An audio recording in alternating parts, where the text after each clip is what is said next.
5वा rule हा आहे की जोपर्यंत तुम्ही योग्य मूल्य आणि योग्य विश्वास प्रणाली स्वतः अंगीकारत नाही आणि कुणाला तरी योग्य माणसाला फॉलो करत नाही तोवर तुमचाही फॉलोअरशिपचा विषय तयार होणार नाही.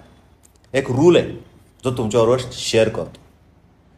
No leader has become a leader without following some leader in his life. बापरे, कॉम्प्लिकेटेड वाटलं की नाही?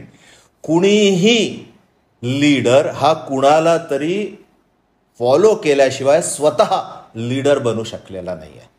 कारण कुठल्या लीडरशिपला फॉलो करायचं ते फॉलो करता करताच हळूहळू तुमच्यातले नेतृत्व गुण हळूहळू विकसित होतात आणि त्याच्याचमुळे हळूहळू लोक तुम्हाला फॉलो करायला सुरुवात करतात.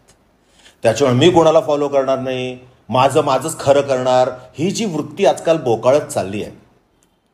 आणि आपल्या मनामध्ये गुरूंबद्दल, मार्गदर्शकांबद्दल, आपल्या सिनियर्सबद्दल हळूहळू जी अनादराची भावना तयार होती आहे ही सोडावी लागेल. अचानक जन्माला आलात आणि तुम्ही बॉर्न लीडर आहात असं जर का तुम्हाला कोणी सांगितलं तर सावधान व्हा, कारण तुम्हाला हे हरभऱ्याच्या झाडावर चढवण्याचा कार्यक्रम आहे. नेतृत्व गुण आपल्याला विकसित करावे लागतात. Born leadership is the biggest myth. जन्मजात पुढारी नेतृत्व करणारा माणूस असतो ही सगळ्यात मोठी आपली गैरसमजाची बाजू आहे. ही गोष्ट ध्यानात ठेवा.